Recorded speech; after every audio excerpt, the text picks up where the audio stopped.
Olá, queridos amigos e irmãos que nos seguem aí através do canal Justificados. Jefferson mais uma vez falando para vocês. Eu fiquei aí quase 2 meses, pessoal, sem gravar vídeo, porque eu precisei trocar o microfone. Eu tô com um microfone novo aqui, como vocês podem ver, e ele demorou quase 2 meses para ser entregue. Os correios não entregavam, passei uma luta tremenda aqui, mas graças a Deus chegou. Estamos aqui de volta para tratarmos os nossos assuntos importantes, né? Hoje eu quero trazer mais um assunto aqui para nossa reflexão, e é sobre este livro aqui, A Falsa Religiosidade dos Usos e Costumes. Este livro é escrito por mim, como vocês podem ver, certo? Tá aqui o meu nome, Jefferson da Morte Fino. Ele é escrito por mim.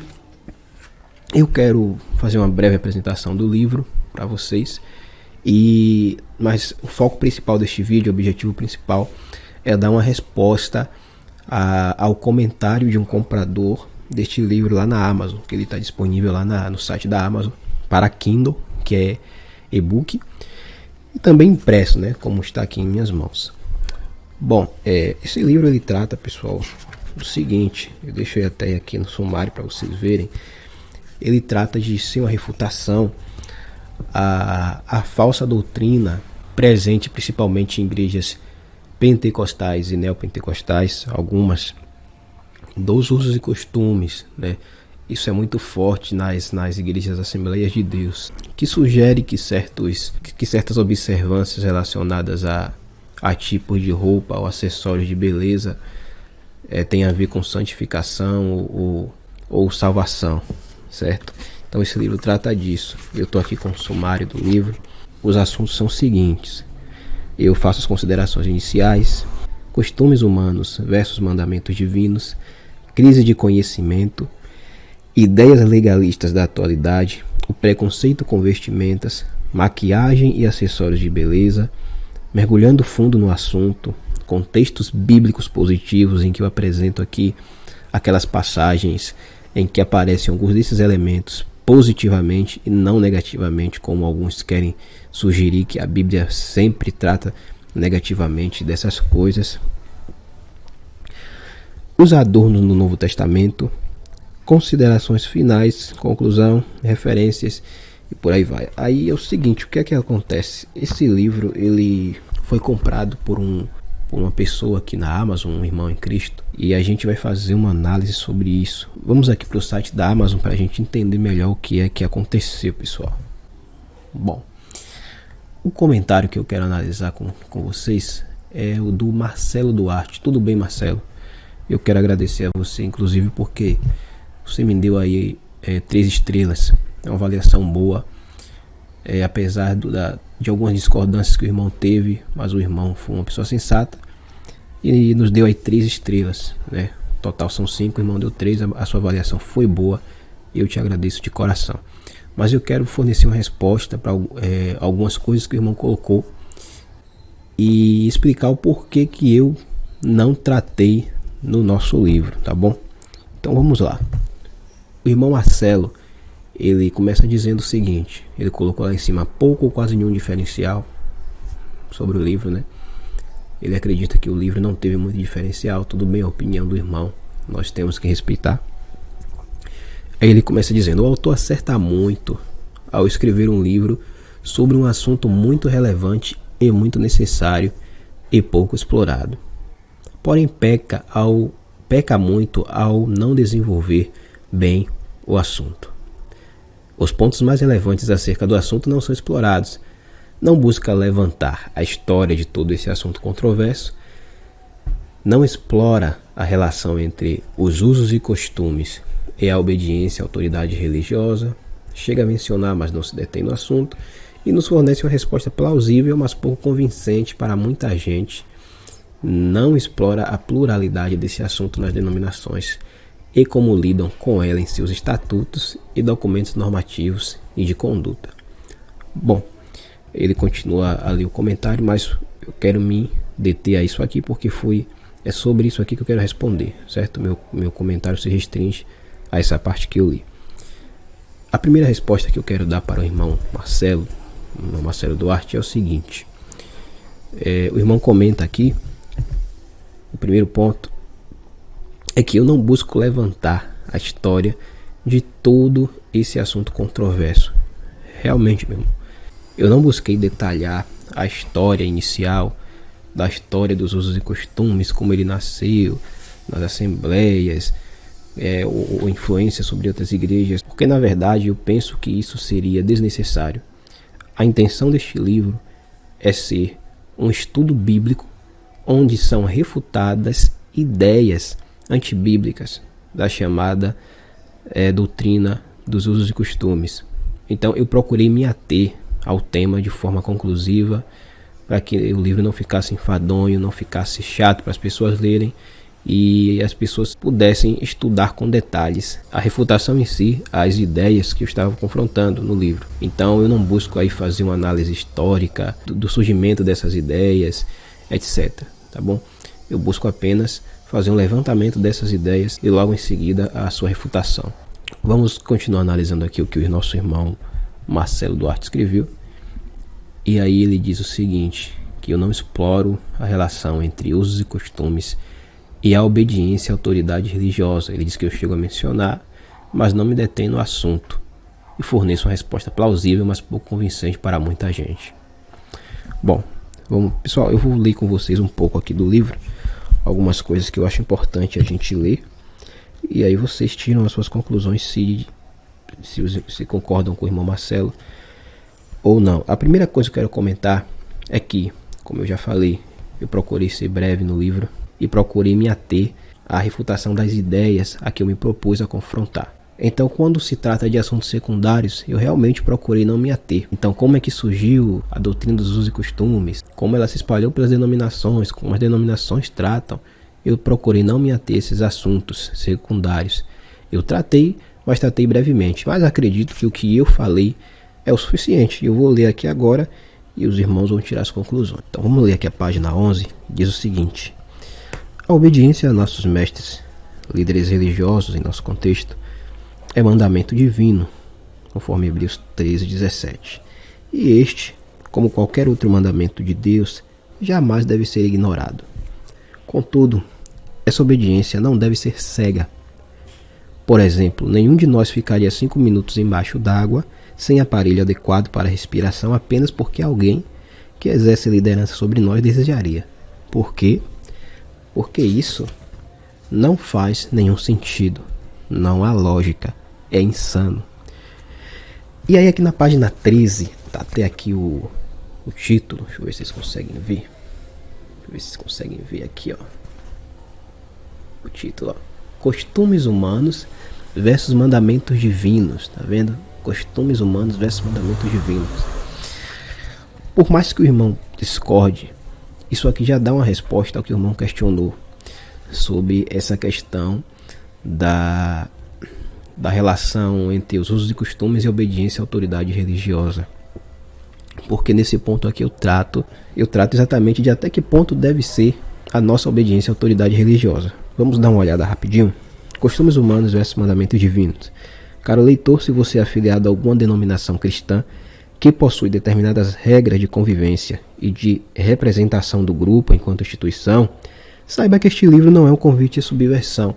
Então já inicio o livro dizendo que eu não estou convidando ninguém a se rebelar contra as suas instituições religiosas. Em outras palavras, eu estou dizendo que as pessoas devem sim obedecer suas lideranças religiosas, desde que elas sensatamente não estejam distorcendo questões bíblicas, né, ou ensinando coisas que são contrárias à palavra de Deus. Aí eu continuo. O meu conselho é que você permaneça submisso e jamais contrarie essas regras organizacionais, porque, enquanto instituição, sua denominação tem liberdade para determinar suas próprias normas de conduta e aplicá-las aos seus associados, os quais optaram por aderir a ela voluntariamente.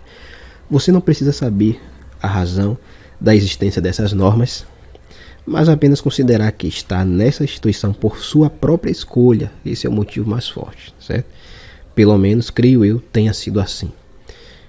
Uso como exemplo alguns colégios onde estudei. Alguns estudantes nunca compreenderam o motivo de ser proibido a entrada com boné. Quando reclamavam, a direção argumentava que era para evitar a entrada de pessoas com drogas. É claro que esse argumento nunca colou, pois em uma mochila mesmo alguém poderia levar drogas para dentro do colégio, uma vez que não há revistas regulares nesses espaços. Ainda assim, sempre devemos respeitar as regras institucionais. Olha só o que eu estou dizendo aqui.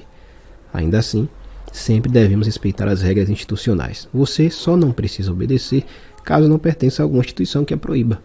Eu acho que isso aqui respondeu muito bem essa questão aí da obediência à autoridade, né, religiosa. Você acha que não respondeu? Vou continuar. É um mandamento bíblico a obediência às nossas autoridades. Aí vem Efésios 6:5, Colossenses 3:22 e Tito 3:1, deixa as referências. Aos nossos mestres, líderes espirituais, Hebreus 3:17, líderes espirituais é autoridade religiosa, viu, irmão? E aos nossos pais, Colossenses 3:20. Se você não obedece, está em falta. Devemos obedecer aos nossos líderes em tudo, exceto se nos ensinarem a fazer o que é claramente contra a palavra de Deus, que constitua a transgressão, como por exemplo, idolatria, prostituição, etc. Mas a nossa pergunta-chave é: até que ponto os cristãos autênticos devem observar regras institucionais sem afetar suas faculdades intelectuais, sua liberdade cristã, a qual foi concedida pelo próprio Deus nas Escrituras, e sua espiritualidade? É baseado nestes pontos que procuraremos trazer os devidos esclarecimentos sobre esse tema. Então, meu irmão, quando eu, no livro, digo aqui que nós devemos sim obedecer a autoridades, as nossas autoridades, sejam elas líderes espirituais ou os pais, outros tipos de liderança, eu estou claramente dizendo que nós devemos obedecer às nossas autoridades. Qual a relação disso com os usos e costumes? Eu falo no livro. Quando as regras dos usos e costumes não ferem princípios bíblicos e são apenas características organizacionais que as pessoas se submeteram para dizer que fazem parte de determinado grupo, de determinada organização, né, uma determinada seita religiosa, etc. Tudo bem. Eu entendo, eu compreendo, é compreensível, é relevante.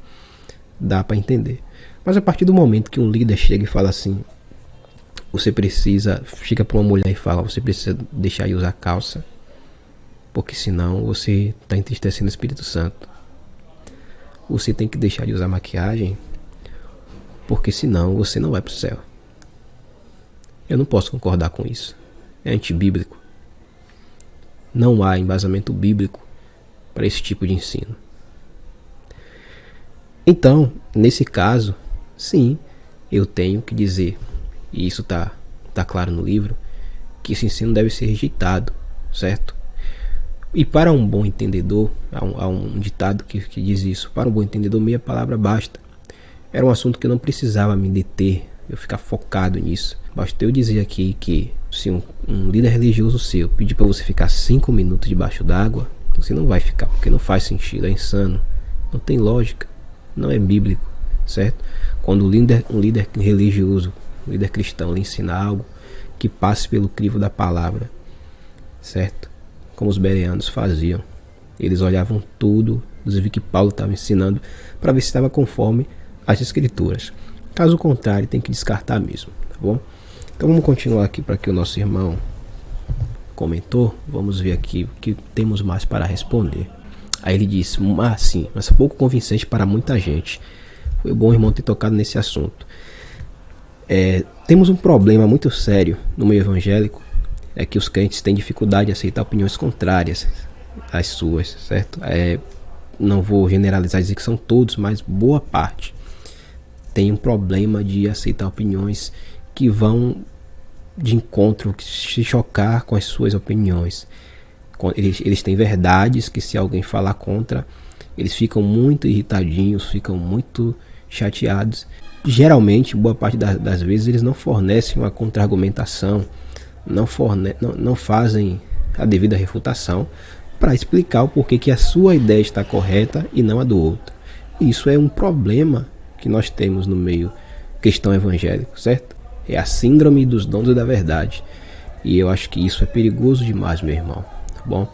Então, quando o irmão fala aqui que a resposta que eu forneci é plausível, mas pouco convincente para muita gente. Isso é relativo, isso realmente vai de ponto de vista.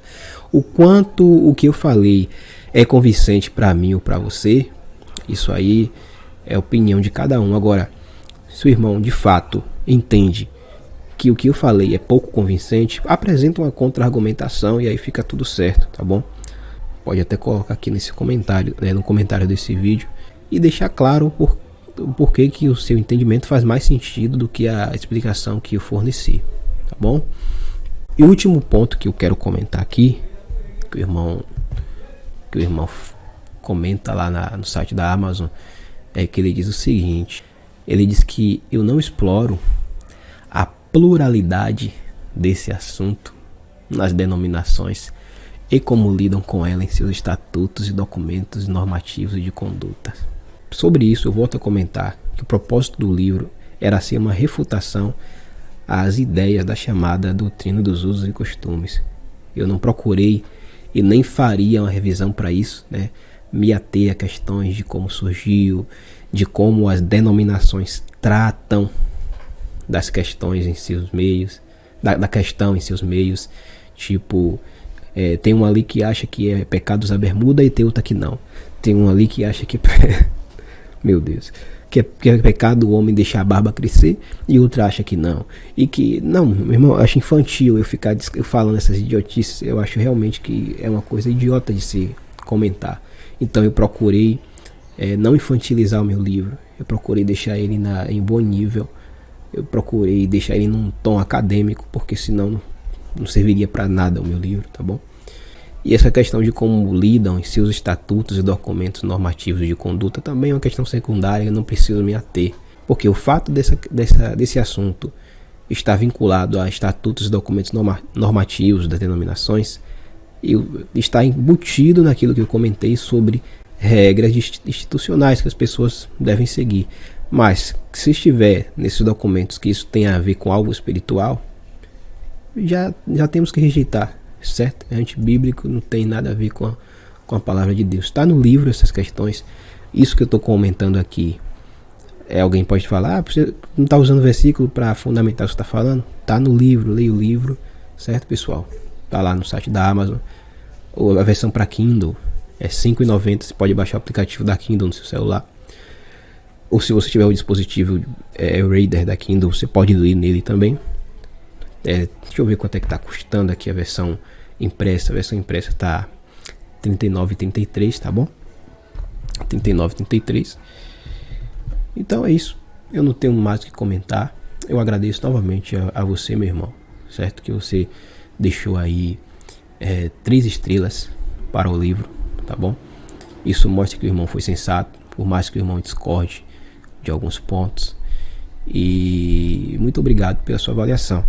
Quero agradecer também a você que assistiu o vídeo, teve essa paciência comigo até aqui, sempre tem nos acompanhado, certo?